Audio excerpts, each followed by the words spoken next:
So excited. Oh, we're live now. Oh, so great. I'm so excited. Okay. All right. Hello, everybody. And while we're here, I'm going to go ahead. Rebecca, I don't know if you did, but if you want to, you are more than welcome to share this if you want. If not, it's, if you have, it's whatever. All right. I don't know if I did, but you can go ahead and share it, I'm sure. All right. Let me see. You guys. All right. As you guys come in, say hey. Oh, look at this. We already have people. I don't want the Facebook app. Oh my God. Okay. I'm just checking you guys to see that everything's working okay. Oh, there's Angela. She says, hello, ladies. Hello. Hello, All Angela. right. So as you guys come in, say hey. Let us know how you're doing. Sorry, I have an itch right here. I am so excited for this, you guys. I am so excited. Oh, have no volume. I have no volume, Susan? Who has no volume? Because I can hear you, actually. And can you hear me? You can hear me, right? All right. Yeah, I can hear you. All right, you guys. So if you guys can hear us, let us know. If not, Susan, what I would tell you to do is go ahead and exit out of here and then try clicking on it again and expanding it. It may be something to do with your live. I know that sometimes when I go live, depending on how I expand the live, it will take it. I won't be able to hear it and I have to go back out and come back in. So just do that. And Angela says she hears us both. So maybe it's just that situation.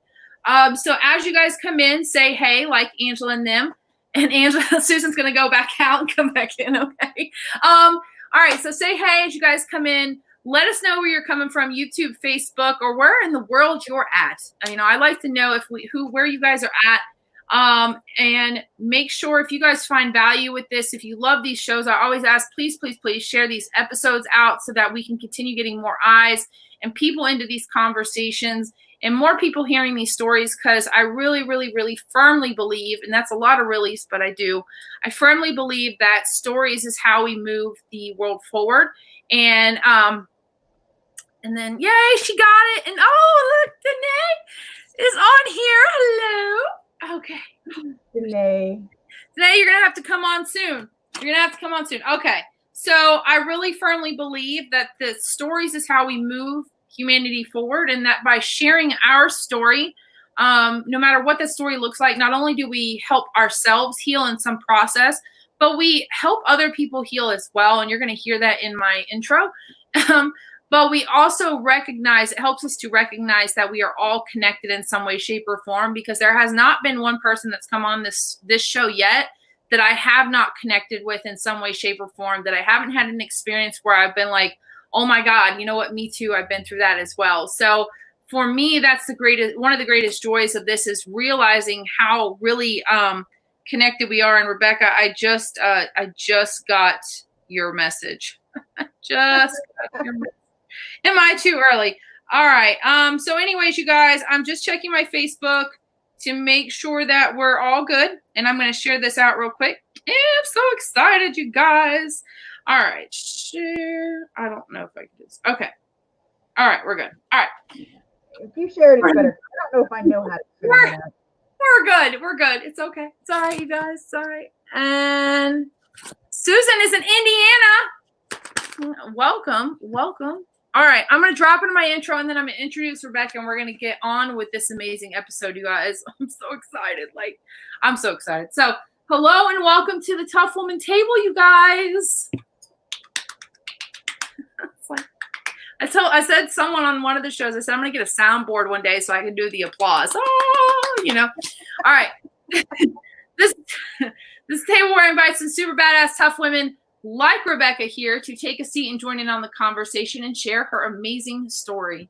At Tough Woman, I believe that all women have the power within themselves to live life authentically, free from fear, confident in who they are, and empowered to go out and create a life that sets their soul on fire.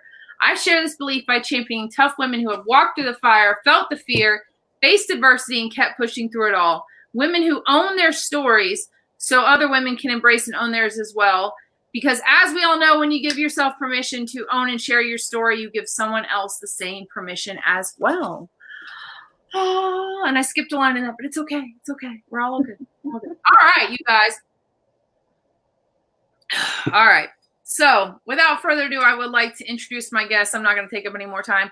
My guest, grief coach, Rebecca Fein.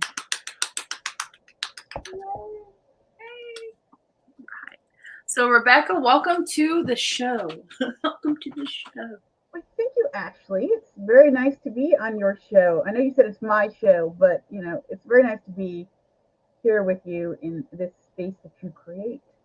Oh, thank you. I'm always like so honored to hold the space. And I've realized now that that's what it is. It's a holding of the space, and it just feels like it's like a mixture of a really great meditation and a TED talk all at the same time.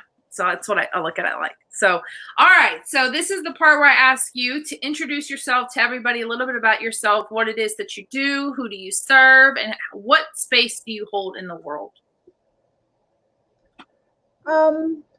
So I serve people who are ready to move forward, but they often have one of two problems. Either they don't know how to do that, or they don't know like what action to take to do it. They recognize that they need to move forward. They recognize that they're starting to get stuck in a grief loop. Maybe they're stuck in an anxiety loop, but usually it's a grief loop. And now whatever caused that grief, right? Like they either they had the death, they had the bad breakup, their parents got divorced, which is actually where I started, was with adults whose parents got divorced. Um, stuff like that. And they're ready to move forward and what I call create life 2.0.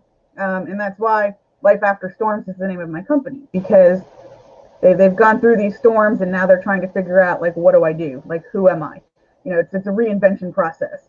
So it's a little bit fun because it's not like grief in the traditional sense, but there is definitely a death and rebirth theme that goes with that. So that is kind of the people that I serve. And what ended up happening was I started with the people who are adults. So I was 29 when my parents got divorced, and that's a very strange thing that goes on. And I was watching these other people, mostly women, but I was watching these other people go through this experience with absolutely no support. And, it's, well, you're an adult, you should get over it, and all these stupid things that people say. And I got tired of watching that, and I decided that there had to be a better way to do this. And so then I decided to become a coach. So a lot of the people that I work with are people who are going through experiences where they really don't get support. So when my ex-husband died, for example, and I talked a little bit about this, both in the book, but also in my little questionnaire that you had sent me. So for example, when my ex-husband died, I went to his funeral, and I took a whole lot of crap from people for it. And, my aunt even said to me, my aunt's like, well, you shouldn't go with your feelings towards him. And I said, well, why don't you tell me what my feelings are towards him? Because, you obviously know something I don't know. And I said, and finally I said to her, because then she got really squirrely because, she didn't want to look at that. And I said to her, well, what message does it send to my children? Their father is dead and their mother doesn't show up. I said, what? Explain that to me. You're the child psychologist. You tell me. What does that say to my children then? And then she goes, oh, well, I guess you've got it figured out well, and I told the story to my mother later, and my mother goes, my sister said this to you? And I'm like, yes, my therapist mother, my sexologist mother, actually, it was like very funny. So it wasn't funny at the time, but I've worked with a number of other people who are like, my ex-spouse has died. Can I go to the funeral? Should I go to the funeral? Like, it's these little kind of disenfranchised grief niches that I end up working with. Which is very interesting. I think there's a lot of interest there. And then right now, this because you've known me for a long time, but right now I'm also dealing with a lot of corona anxiety and grief with people because of my global health background, which I was going to do live today because somebody actually told me that germs don't cause disease and there's no evidence that viruses cause disease. And I've got the screenshot from this exchange, and I was like, oh my God, like I can't, like so I'm going to be doing a live at some point on like COVID and social media and like some of this weird, just weird crap. So if you want to, actually, I have a post up on my Facebook wall where I'm like, everybody tell me what you're reading about COVID-19 on social media, because like I'm kind of curious now. But Yeah, according to this woman, viruses and germs don't cause disease, and Louis Pasteur was a hack and all this, and I'm like, wow. I'm like, I just, I had to, and I ended up blocking her, and it feels really negative to me when I do that as a coach, because I try not to be judgmental, but there are certain things that I just can't tolerate in my little space, and I don't like it. I don't like a lot of the judging and the shaming that people have going on right now. But the bad science, like, no, I'm sorry, I draw the line there. Like, no, no, no, germ theory is a thing. You know, I'm not going to take out my little doll, but I have my little Corona doll here, so like, nope, nope, that's a thing. They've seen that under the microscope. Leave me alone, thank you. Well, and that's something I've noticed with this, and it's even in because I'm in a lot of the spiritual stuff, so even in the spiritual side of it, there's that too, and it's really just it's God, it's to me sometimes it almost borders on the line of bullying because people are coming from this really intense space of fear. And so I think what's happening is we're really looking for anything that's going to validate the things that we want to believe, right? So if my belief system there really is a lot. It's really a lot of bullying. I mean, I actually just went through this with a childhood friend of mine who I did not block only because we're childhood friends. Because I had shared an article. This is like totally different than where you and I are going, but anyway, I had shared this article, so he shared it and he pulled one point out of it, and I said that wasn't my only point in sharing this, and he goes, well, I know, there's no conversation, blah blah blah, and I was like, don't talk at me. It's like, stop talking at me. I'm not a conspiracy theorist. I'm not an idiot. I have well researched things, and please feel free to confuse your Google search with my doctorate degree anytime you want, but please don't do it to my face. It's like, come on, people.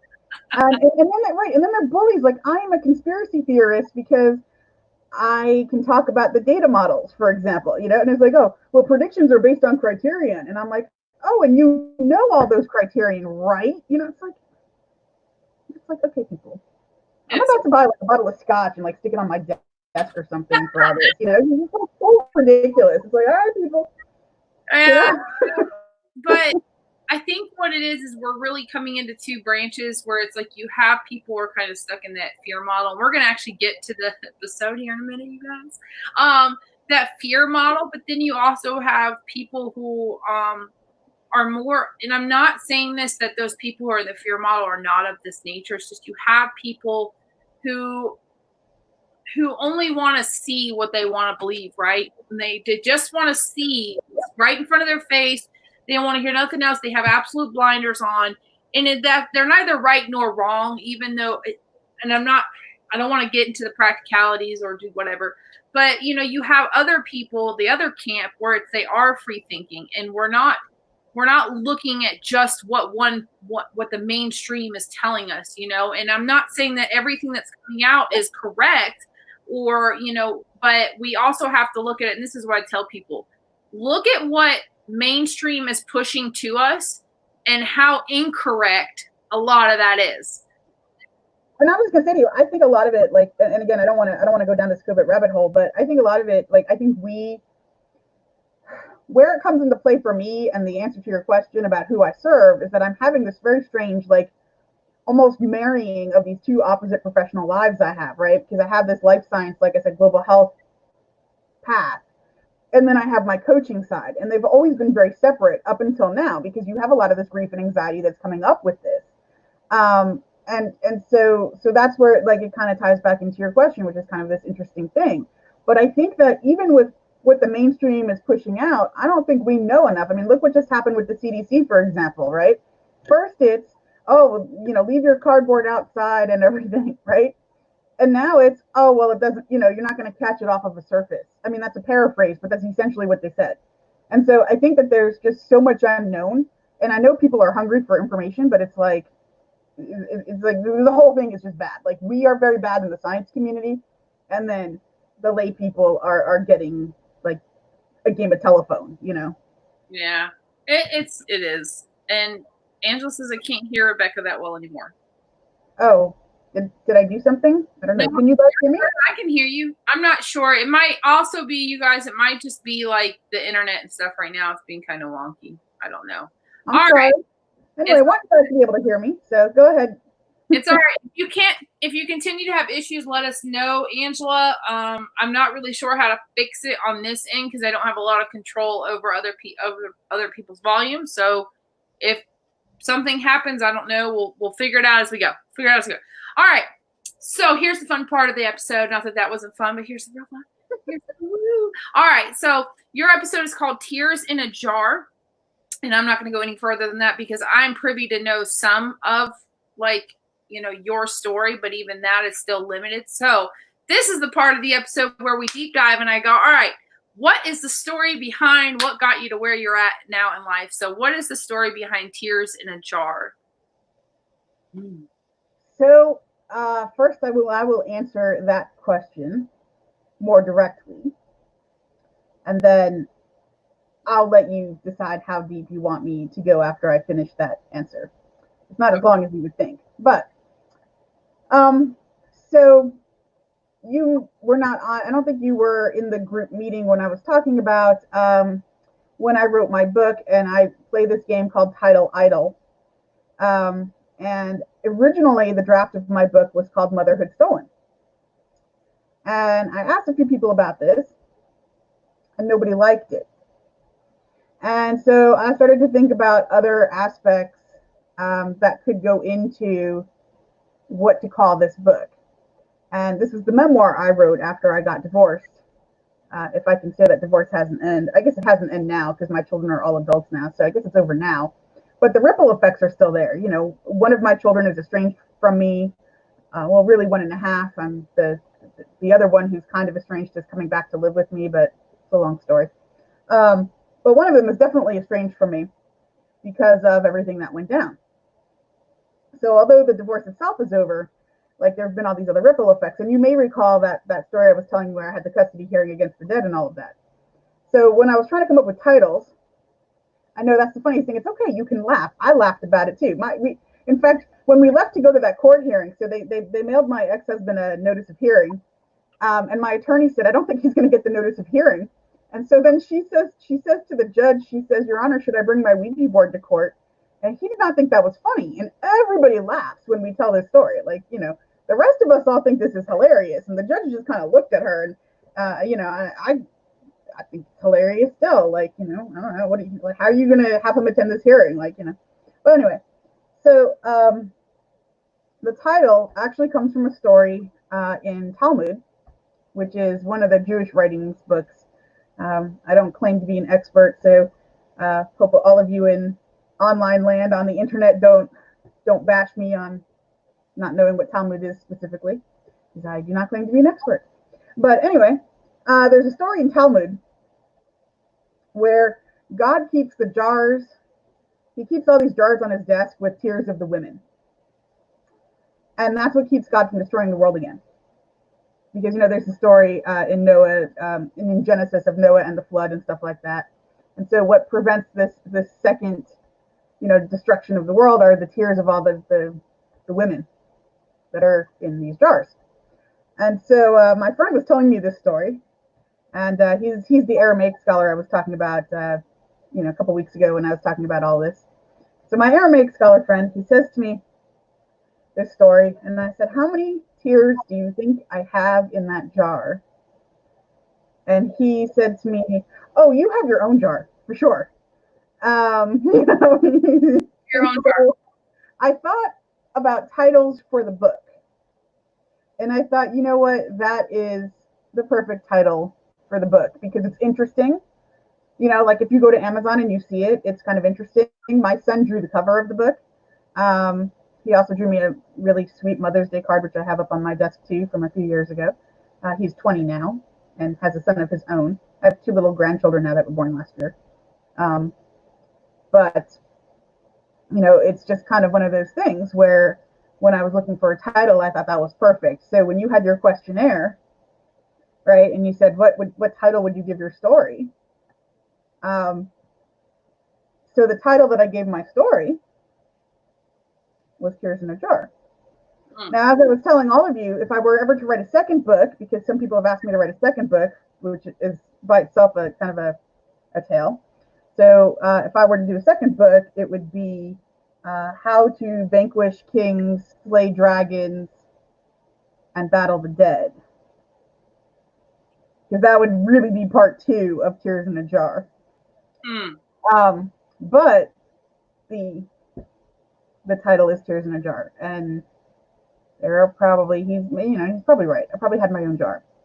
And Susan said, I've been looking forward to this episode. Tons of grief issues I can't seem to overcome. All right, Susan, I'm going to highly recommend that after this you connect with Rebecca then. I know she's like a phenomenal person to talk to. So, I know that you really want me to talk about my story, but if Susan wants to put some of those in the comment, or if she's got some questions, I'll try to address them while we're here too. So yeah, so Susan, if you're on here still, which I hope you are, and if you can't hear Rebecca, I hope you can. She said if you have anything that specifically you want to ask, feel free to drop any questions. And anybody who comes on these episodes, even if you catch it on the replay, please drop questions or things that you'd like to ask our guests as they, guests as you come in the comments, and we'll always respond back to them, or we'll respond to them as we're going through this episode. So just make sure you drop them in the comments, and I'll pull them up, and then we'll go ahead and answer whether it's my guest or myself. So, all right. And Susan says, okay, she will do that. She will do that. All right. Yeah. So any questions you have, Susan, please feel free to drop them, and we'll answer them as they come out. So, all right. While we're waiting for whatever question she decides to pose, this is exciting. I love questions. And I'm just want to say the next part of this show, you guys, because I'm always thinking of ways, I want to do a call-in aspect for people. I'm going to get people on the panel, and I'm going to do a call-in aspect and let people ask questions. And that's going to be the panel, and we're going to answer people's questions on the panel. So I'm actually really excited about that part. I don't know how that's going to happen yet, but just understand that's the next part, you guys. All right, so I really want you to tell your story, because I'm really interested in the part about you having like the custody battle with the dead. I know I've heard bits and pieces of that, but yeah, I would really love you to just tell your story and start wherever you want to and go as deep as you want. Like, this is your little rabbit hole. I'm just Alice along for the ride, just Alice along for the ride.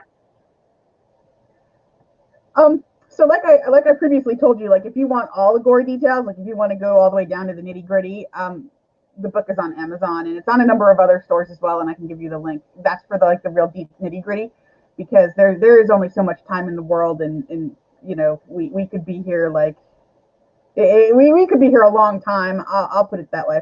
But so the high level summary, most people I think are interested in the custody battle with the dead, because it's such a bizarre thing.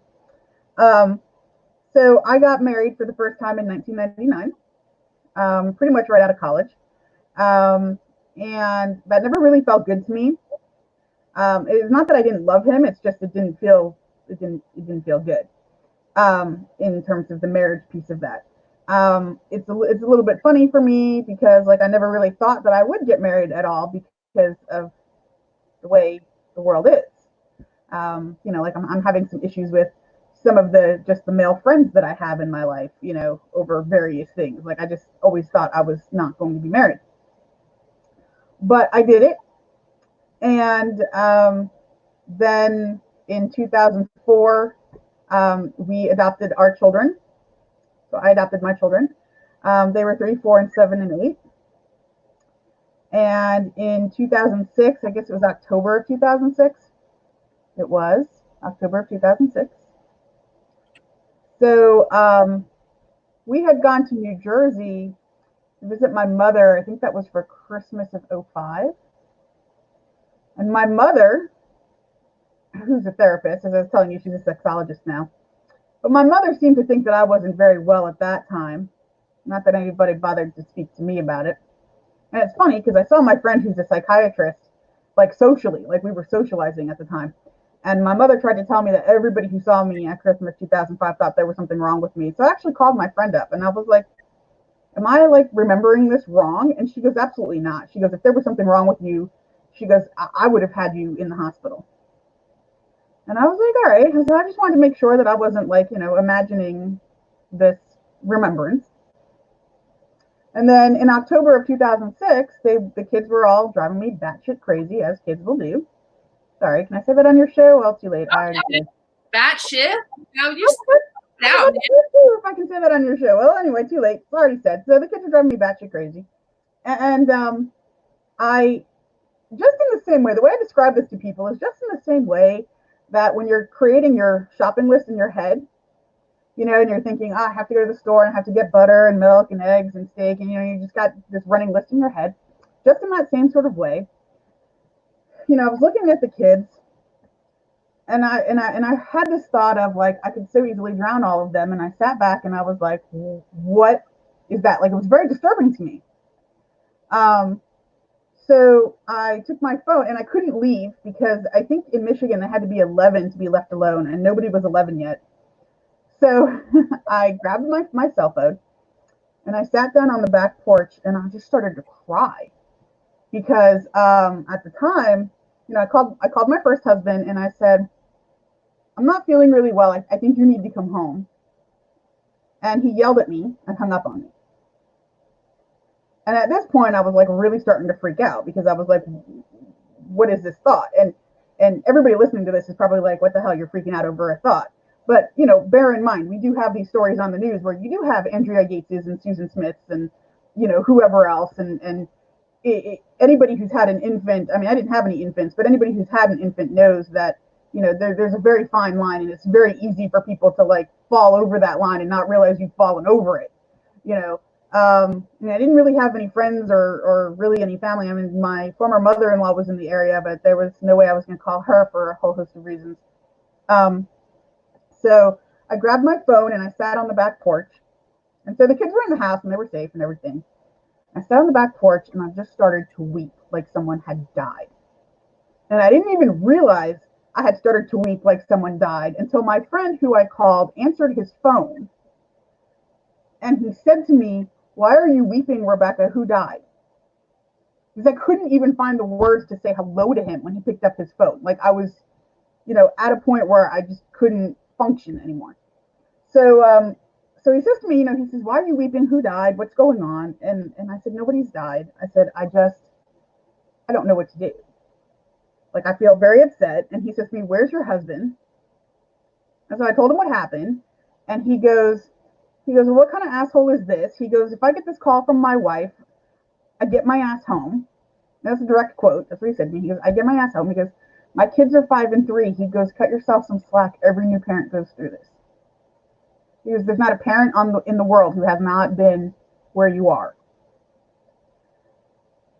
So I was still really disturbed by this. So he was very kind, and he stayed on the phone with me until my husband did get home, because I just was like, I was like, just talk to me. Like, I just need to talk to somebody because, you know, I'm like freaking out. So, so my first husband came home, didn't say a word to me about it. In fact, a word was never spoken about it. I went to therapy the next day, and I mentioned this to my therapist, and I said, you know, I really didn't know what to do. It was very alarming to me. I was already in therapy for my anxiety because that's kind of a long story, but I was having all these other anxiety things going on because my parents were getting divorced, and that was becoming ugly for me. With some of the other family stuff that was going on, like it was a set of problems. So my therapist said to me the same thing that my friend said to me, minus my kids are 5 and 3, because I think his kids were like our age now. You know, they were like adults. But he said the same thing to me, basically. He said, you know, parents go through this. He goes, you know, new parents go through this. He goes, it's, you know, he said to me, you know, you made a really good choice. He goes, oh, that was really good. And I was like, well, you know, I didn't want to hurt anybody. I was disturbed that the thought was even in my mind, because like none of you really know me that well, but you know, I'm not one of these people that sits around wanting to be homicidal, you know. So when you start to have these, like, you know, it's like, oh, okay, you know, it's just like, oh my God. So 6 months later, in February of 2007, I turned 30 on February 19th. And on February 23rd, my husband came home with the pastor, who didn't know me from a hole in the wall, so I don't know what the hell he was doing there, and my friend, who was the parish nurse. And that was a community program, but she was, you know, a nurse. And he told me that I was going to the emergency room because my psychiatrist felt that I was not diagnosed properly, and they wanted me evaluated. And I thought, that's kind of strange, but okay, I can roll with this. And then as time went on, I really got the impression that if I had put up a fight, they were going to call the cops. And I'm not exactly sure what the cops were going to do. But I just kind of had that impression that it was just going to be easier for me to go along with this charade. So, the whole time in the car, I'm in the car with the nurse and the pastor, and and they're all talking to me about all this crap that, like, I don't know what the hell they're talking about. And I'm like, this is all like bizarre. Like, this is like I've moved to some weird, bizarre place. And then I got to the ER, and the ER people did not want to give me the medication I was taking, the anti-anxiety medication. And I was trying to finish up my MBA, by the way. This is in the middle of my last class for my MBA. And this is a Friday afternoon. And so it went very, very badly in the ER, which, I don't want to give anybody nightmares, so I won't tell you that whole story, but it's in the book. And all of a sudden, the nurse says to me that they have a petition to put me in an involuntary commit. Now, the interesting thing about that, I will tell you that piece later. So I'm like, this is very bizarre. Like, again, like, this is 2007 in the United States. I'm like, what the fuck? So I go ahead and I get transferred. So the paramedics finally came to take me to the psych unit. And the paramedic was very nice. He actually demanded they give me back my clothes, because one of the problems was they wouldn't let me have my clothes. And so he walks into the room and he says, "Where are your clothes?" And I was like, and I looked at him, I was like, I don't know. I said, I threatened these people that if they shot me up with that Haldol they came in here with, that I was going to sue them all. I was like, and they won't give me my clothes. And he said to me, just a minute. And he went out and he demanded they give me my clothes. And so they gave him my clothes, and he was like, here's your clothes, which was like, finally. So then they took me over to the psych unit. Well, so the thing that still burns me about this to this day is that Friday, Saturday, and Sunday don't count in your 72-hour hold. And I have to question the wisdom of that, because what burns me about that is, right, that's 72 hours of my life that I do not get back. So essentially, I had 72 hours stolen from my life. But anyway, so the weekend people are just total dicks. In fact, again, I have a fair amount of detail about my experience in the hospital in the book. And the weekday guy decides, in his infinite wisdom, that he doesn't want to release me to my first husband. So he tells me that he doesn't think I need to be in the hospital. He doesn't think I ever needed to be in there. But he says that he can't release me to my first husband. So my father refuses to come and pick me up. And again, this is highlight. And, of course, I'm 800 miles away from, like, everyone. And so then my brother-in-law came to pick me up, and my first husband was in the car with him. And so my first husband gets out of the car, it comes in with my brother-in-law and looks at me and says, "Are you going to behave now?"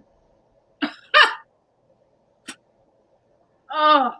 And my brother-in-law, Ashley, as long as I live, that man's face will be seared on my brain. I'll be taking it. He looked at me and I looked at him, and we just looked at each other. We had this, like, and so I, of course, was quite angry about this. And my father, of course, scolds me about this and says, "Well, you fought with him." And I was like, do I know you? Like, if you had done this to my father would have come out swinging. Like, let's not pretend that, Dad would have been okay with this. Like, it's a farce. And so it goes downhill from there. The interesting thing about the involuntary commit is, so it actually wasn't an involuntary commit, although that's what they continued to call it even after he died. It was only in 2014 that really got addressed after he passed. But the interesting piece was, I obviously quit attending that church. And this is why I say the church left me, I didn't leave it. And, you know, I had realized, like, in this time period, like, I woke up one morning and my entire life was gone. And so that gave me a whole lot of freedom. So, like, when Susan is talking about not being able to overcome grief issues, like, you know, there's a lot of freedom that can come. Grief isn't always positive, but there is this kind of liberation that comes with it. It's almost like you have a glass vase that you drop, and then you get the freedom to rearrange the pieces however you want them to be. Like, it's a really the Japanese have an art form, I forget the name of it now, but like they use gold to seal these broken pottery pieces and stuff. You know, it's the same sort of thing. So Susan says, I want to do that while we're here. She says, 3 divorces, domestic violence survivors, strange relationship. I really think you need to reach out to Rebecca, Susan. Although if you have specific questions, please feel free to continue dropping stuff in here. But I feel like probably and I think each one of those come with, you know, their own grief, and each one of those is different. And the thing is that family court. So it's interesting her comment came up now, because so that's the next piece I was about to head to. But family court is extremely dangerous for survivors. Amen. Extremely dangerous. So a few months later, so March, April, May, so May, about this time of 2007, about this time, 2007, I was walking down the street and I ran into this man I used to attend church with. And he had no idea what had happened. Like, none. He had no idea. And he says to me, he goes, Rebecca, I haven't seen you at church in a while. And I said, John, I need your opinion about something. I said, are you going to be home? Because, like, you know, I'm living like 2 blocks away from you, and I just need your opinion as a psychiatrist about something. So he says, yeah, he's going to be home. So I went back to my friend's house and I brought all of the medical records, including the petition, which, by the way, didn't have any dates on it. No dates on the petition at all. And by the way, had my father's signature on it, which goes down to a whole nother thing. So so John looks at all this stuff, right? And he goes, do you realize what they did to you is illegal? And I said, excuse me? And he goes, what they did to you is illegal. An involuntary commit is like imminent threat. He goes, that can only happen for imminent threat. So that's like the same day, or that's like, you know, you catch somebody in the bathroom and they're slitting their wrist. Like, it's imminent. Like, you know, if I don't do something like right now. Yeah. He goes, this is bullshit. And I was like, oh my God. I was like, I can't even believe. So what was happening to me in court, though, and when I started to speak about this, and when I started to break my silence and really like talk about it, I've had a lot of, mostly women, I've had some men come to me as well about this. And so what happens is, when you go to court, even after he died, well, you had an involuntary commit. You're just the crazy lady. Every fucking thing I predicted was going to happen, happened. But they wouldn't listen to me, because you're just the crazy lady. And you're just the crazy heretic lady, because you're not going to church. And then after my ex-husband died, I had to have this custody hearing, because the judge, it went to a different judge, who then decided that we needed a hearing because I didn't have any custody, but I had my parental rights. And I had a 2.5 out of the 3-hour hearing about my affiliation with Judaism. And all about how, well, how are the kids going to go to church? And I looked at my attorney and I said, Judy, if the kids want to go to church, they can go to church. Like, just because I do not go to church does not mean that I will say, no, you can't. Well, then they tried to get grandparent visitation in there. And there were like all these letters, like, this is a very long story, like I said. But then they tried to get grandparent visitation in as part of my order, because after what grandma did, grandma's lucky she got any supervised visitation at all after what she pulled. And so, so they tried to stick that in.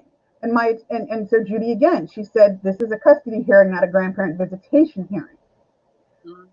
So then we had a whole grandparent visitation thing later on. Like, I mean, it was like a whole thing. Like, I'm so happy my children are over the age of 18 now, so I don't have to deal with any more of that shit. I'm very sad that my daughter's estranged from me because my daughter has no idea how hard I fought. But you know, it's when you go to family court and this is, you know, when you go and there has been domestic violence, it's extremely dangerous. There's a whole syndrome called domestic violence legal abuse, I think it's called, or it's domestic violence by proxy, where the actual domestic abuser, whether it's a male or a female abuser, the abuser will use the legal system to further abuse you. Oh yeah, we had a Kirsten. She was on here a few episodes back, and she's dealing with that right now, where she was in a 12-year relationship marriage, and it was abusive. And because she waited too long, they said, and knowingly stayed in the relationship with her children there, she now has lost custody of her children to the state because they said now she is at fault as well. And every day in this country, it is a huge, huge problem. And again, it doesn't matter if it's the mother who's been abused or the father who's been abused. These people who are abusers, and when I first started my practice, I thought, well, maybe I would coach in that niche. But then the problem with that niche, not that I don't want to help people, but that I do need to eat as well. And the problem with that niche is that, you know, just like what happened to me, you spend so much money of your resources, money, energy, time, spirit, like you spend so much dealing with that. There's not enough left over for those people to be coachable money-wise, or even like in their person. You know, there's no coachability at that point. Like it has to be later on. So that's one of the reasons that I really help people with creating Life 2.0, because when you're working with all of that, it's very difficult. But Kirsten should, not that I came here to plug my book, but Kirsten should get my book. It's like $4 on Amazon for the ebook, or maybe it's $5. I don't know. And I've got some stuff in there. The whole reason that I wrote the book was really so that other women, particularly, but again, other survivors would know that they're not alone. Because I felt very alone, and I'm disturbed at how many women go through this. Like at the same time, it's comforting, but I'm really disturbed. And I really wrote it to try to bring some change to the system for those custody evaluators and those judges and those attorneys. You know, part of the problem is the attorneys don't know what to do, because what do? Well, you're just the crazy lady. You're just representing the crazy lady. My attorney has been called a bitch on more than one occasion. She's great. She would be great on your show. Listen, you send her here, and that's fine. Danae said, I'm just going to catch up on comments for her. She said, I'm looking up your book, by the way, Got to Run. She's going to finish that later. And then this was Angela, I think, talking to Susan. So sorry to hear that. She lost her dad 2 years ago. He meant the world to her. Divorced and currently estranged from my youngest son. And then, yes, I tell you what, you know, and it took me a really long time to recognize that I was a domestic violence survivor in both my marriage and my daughter's father. So my daughter's father was a sex addict. And I remember thinking the whole time, like, and not to be too TMI, but there were points where, like, if I didn't want to have sex with him when he wanted to have sex, which was all the time, I didn't love him. I must be cheating on him. Like, there were points where he would kick me out of the bed because, like, I didn't want to have sex with him, like, in my house. Like, or he would probably rape you. That marital rape does happen very often. And one of the things, like I said, that, you know, it's so troubling. So on Sunday, I was on a podcast. It's going to go live, I think, next week. And I was talking about men as domestic abuse survivors, because it does happen to men. 1 in 9 men in this country, in the United States, if you're in the United States, 1 in 9 men are abused. And the man who was interviewing me, he said, okay, what are the forms of abuse? Because what happens is people think that domestic violence only looks one way. And it doesn't. It's financial abuse. It's sexual abuse. It's things like you're talking about. Well, you don't love me, I'm going to kick you out. It's verbal abuse. There's a whole, you know, bunch of abuse. Like, I didn't realize it until I was in my domestic violence counseling, and he had tossed me out with the clothes on my back into a fucking snowbank. And his brother and, well, it wasn't his brother, but it was my brother-in-law's brother, actually, because my former sister-in-law was married to a man with two brothers. And I went home with her brother-in-law and the mother. Her mother-in-law took me home because they couldn't believe it. We were all sitting in the living room when he threw me out with just the clothes on my back. But people don't think about that as domestic violence. People don't think about it as domestic violence unless they're, throwing you down the stairs or whatever. And God forbid you say the words marital rape, because that's a whole nother thing, right? Because, you're married. You can't possibly be raped in marriage. Yeah, no, I understand what that is. I think more people understand it than people are comfortable talking about, and unfortunately, I think the man that interviewed me on Sunday is correct. Unfortunately, I have this wonderful superpower of being able to stick a spear in something that's uncomfortable and go, well, it's bleeding. Are we going to talk about it? Which is kind of like the story of my life. But that's really good and really dangerous. So, but the family court system is a very, very dangerous place. And I was not aware that it was going to be dangerous. I went to court because the church and my parents and my first husband were blocking me from my children. And I thought, well, I'll just go to court and they'll help me out. I would still do it again because it needed to be done, and it's okay. It was a very high price to pay. But he's dead and I'm finishing my doctorate. And I had nothing to do with that. He had a heart attack. His pacemaker gave out. He wasn't supposed to live 24 hours when he was born. And he lived 41 years. And he had his first open heart surgery when he was 10. And, again, I'm finishing a doctorate and he's dead. So, Oh my gosh. And I'm gonna put this. You guys have put her link to the book at Amazon in the comments. So if you guys, Susan, definitely check this out. But also reach out to her, man. And Rebecca, I like that you say you have this wonderful gift of sticking a spear, because I had one of the biggest reasons I started this, and actually it was why I started the podcast, and I'm like putting my arm out as if somebody could see that, was because I wanted women to have those conversations. And I think that that's part of the stigma that we're in, is that we still are uncomfortable having the hard conversations. And like I said about stories, conversations is how we're going to end up moving the world forward. We can't talk about, we can't talk about how bad domestic violence is, but then not actually talk about the acts of domestic violence and why they're so atrocious. Or, how do we educate our kids on what domestic violence looks like? How do we protect our daughters? Tell them what to look for, because like you said, the thing they tell you about domestic violence is, oh, if he hits you, it's domestic violence. But what about all the other shit? You know what I mean? Like, what about all the other shit? I know exactly. And so I was actually just talking to my friend last night about this topic with protecting daughters. She's got two daughters. And I said to her, I said, where all this shit starts? All this shit starts when you're a little girl, and you're a little girl like me, and you have your hair in French braids, and you have the bully taking your hair and dipping it in each color of the paint in art class, and ha ha, isn't this funny? And Rebecca comes home with a head full of paint, and what do her parents say? Do they say, how inappropriate? No.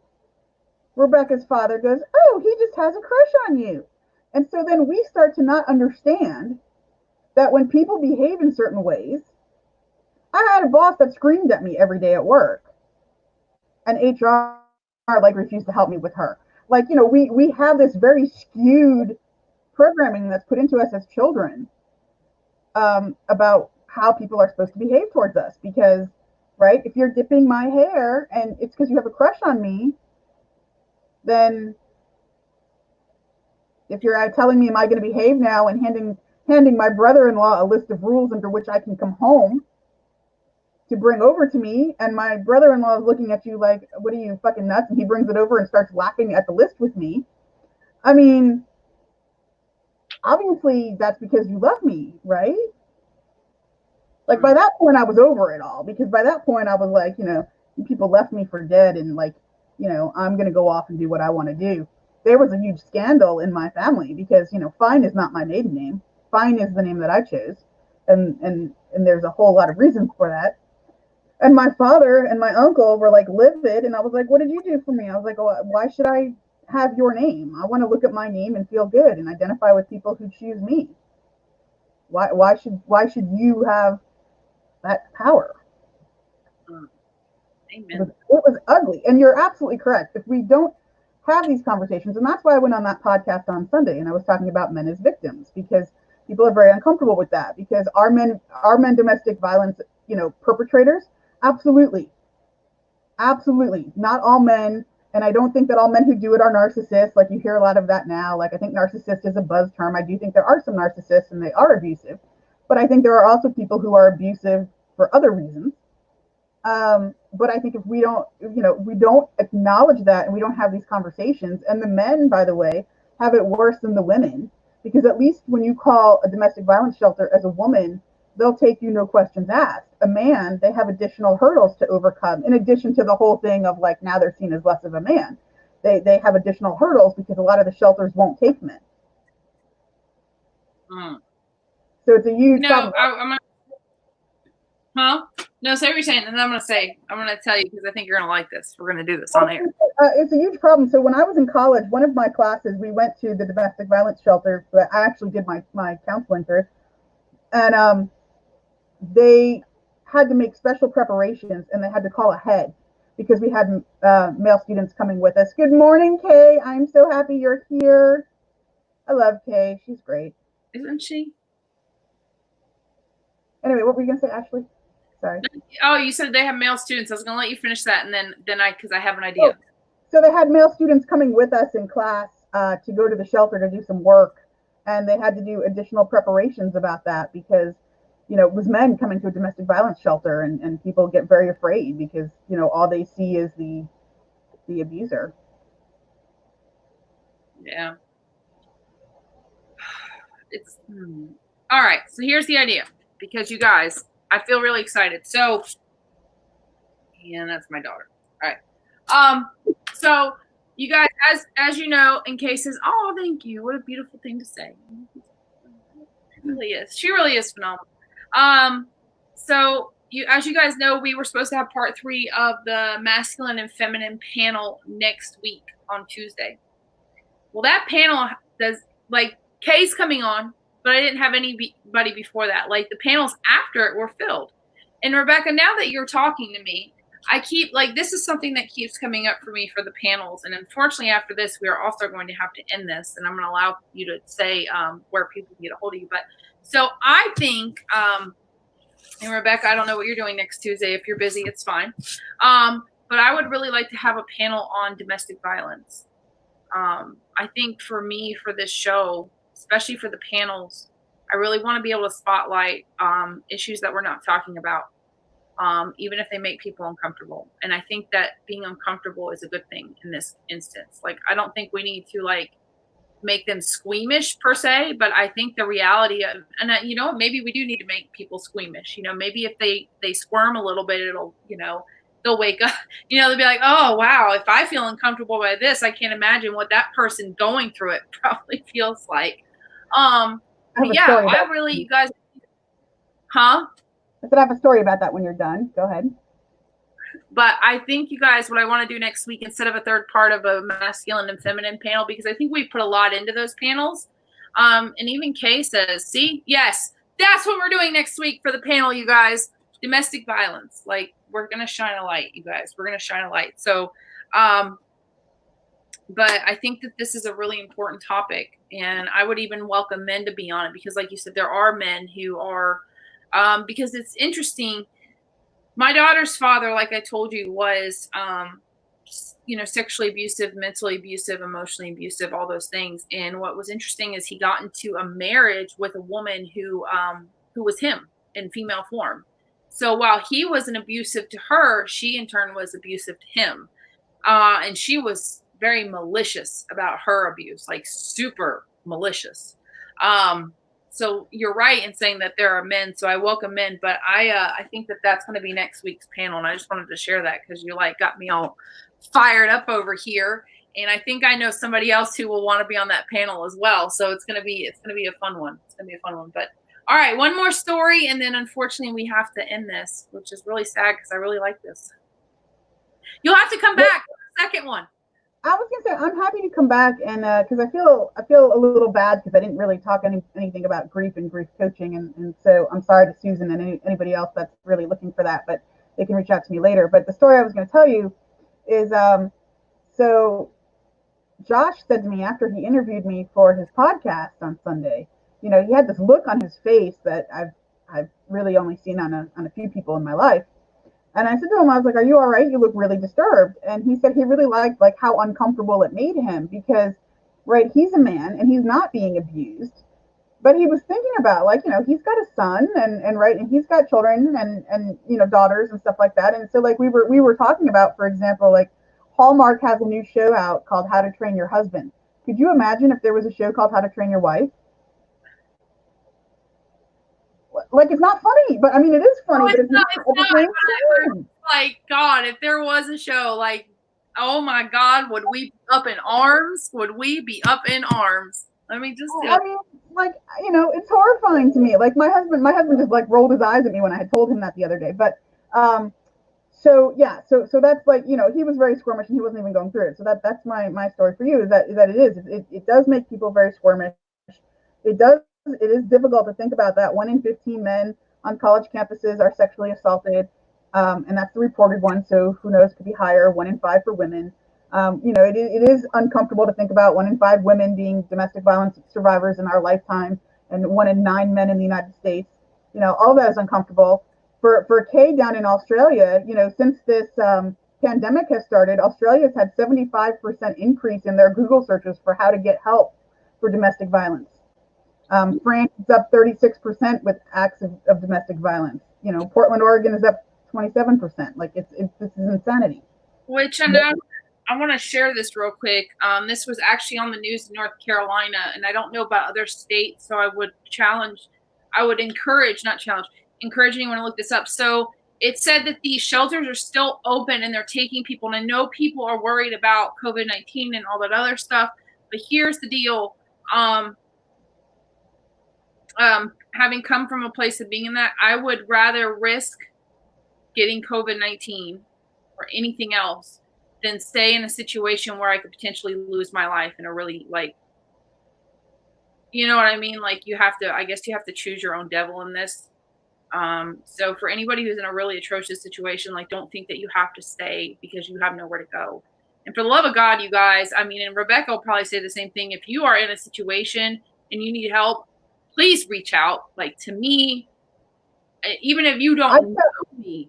For the love of God, I tell everyone call the hotline because what I tell everybody is, as coaches, we're not therapists. Like there are things I'm qualified to do and things I'm not qualified to do. So I tell everybody, please call the National Violence Hotline, which we had the phone number for on the podcast. I don't have it in front of me, but and I tell men to do that as well. If a man is being abused, call the National Domestic Violence Hotline. That's what I tell everyone to do. And for people, look it up. Yeah, look it up real quick. And then for people like outside of the United States, I don't know what resources they have, but the other advice that I gave on the podcast is just call your local police department non-emergency number and ask them, for resources and information about how they respond and stuff like that. That's a whole nother show about what happens to men on occasion when they do get these calls, like on occasion being more often than not. So that's another avenue that people can do because you and I, like, we're not therapists. Like I'm happy to, respond to anybody and help them rebuild as best I can. But if they're in a crisis, they need those national domestic violence people. And as I said, I don't know what the agencies are like in Australia and other places, but I'm sure that they have their own. Yeah, Anna says call 211. If you guys need it, there is the website, and it's to get on there, and that has the number for the hotline on there. And so have your friend do it. Have your friends, call if someone's checking your records, borrow someone's phone or whatever. Like, yeah. Yeah. All right. So we are at the end, and now I'm really excited because I really feel like that's what the panel is supposed to be about. So So yeah, so we'll talk about this after we get off there. But for if you guys have any more questions for Rebecca on grief, Susan, please reach out to Rebecca. I think that she would be a phenomenal resource for you to talk to and help with. You know, that's not anything that you should have to hold on to alone. You know, and I think there's people out there that can help us move through that. That's, I believe, like you, that's why we all start coaching at some point, because we see that something is broken and that this isn't how it should be, and it can be a different way. You know, and I tell everyone to join. They can join my Facebook group, which is, you know, facebook.com/group/from grief to joy. And that's what I tell everybody to do. Just come into the group. If you want to drop that in here after we get off, or, you know, when you get some time, just drop the group into the comments of this thread, and then that way people can go back and see it. So yeah, I'll drop it, because that's what I usually tell people to do, because that's the best way to get me. Because if you message me, like, I might see it, but, you know, you go to my other folder, so hard to say. All right, so this is the one of the last pieces. So if anybody came up to you and asked you for 3 pieces of advice for their life, what would you tell them?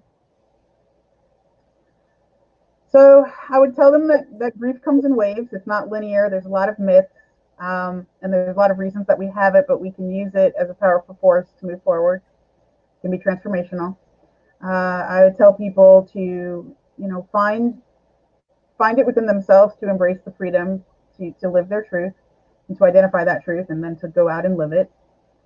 And I guess, you know, Ubuntu. I am who I am because of who we are as a community. And I think that's often very true. As much as we want to all be little islands, I would love to be an island, but, you know, the reality is it doesn't work that way. Amen. All right. And so obviously you told the other part was, where can people reach out to you? But you already said that. So I'm in a Facebook group, facebook.com/group/from grief to joy, or go to my business page, which is Life After Storms. All right. Or send me a message, but like I said, sometimes if you go to my other folder, I don't always see it. So Rebecca's connected in this, but yeah, if you'll, excuse me. Sorry. I've been yawning all day. I talked to David earlier and I was like, try not to yawn in his face. But yeah, so if you will just drop those 2. And then Kay says there is life after divorce, and it can be fantastic if you choose it to be. Yes, it can. Amen. The day the judge said, do you want to sign these divorce papers? Hell yeah, give me a pen right now. Please give me the pen. The damn pen. And it's funny, I'll just say this before we go. The people that were before us, because I did my divorce, like, you can DIY your divorce here. You know, you can just go file the paperwork yourself. If it's a non-contentious divorce and there's no child custody, which we didn't have, and there's no whatever. So the people that were ahead of us were getting a divorce, and me and my ex were sitting there, and we were amicable at the time. And we're just sitting there actually kind of joking about the fact that we're about to get a divorce and da-da-da-da. And, you know, it's kind of funny, like very surreal. And the people in front of us are literally just, both of them are just bawling their eyes out. And I'm going, are y'all in the right area? Like, I mean, they're up there. The judge is like, are y'all, like, even the judge is like, are y'all sure you want to get a divorce? And they're like, yeah, we want to get a divorce. I'm like, dude, I don't think y'all are in the right court. Maybe y'all need some counseling or something. I don't think y'all really want to get a divorce. But so that's like my little funny story about divorce court there. You got to find humor in the non-humorous situations. But yeah, so that was like my little diddly there. The funniness of divorce court. All right, so you guys, I'm really excited about next week's panel now. I think it's going to be phenomenal. All right, and everybody reach out to Rebecca and go look up her book if you're looking for a book to dive further into this subject, and just from the little bit I've heard, to dive even further into her story, because there's so much that we have not even touched. I feel like we're gonna have to have a part 2. All right, we're gonna have to have a part 2. All right, you guys. So make sure you are here next Tuesday, 7:30 p.m. Eastern Standard Time, and we're gonna do a panel on domestic violence, you guys. That's as far as like a topic thought, like a topic. I can't think the name.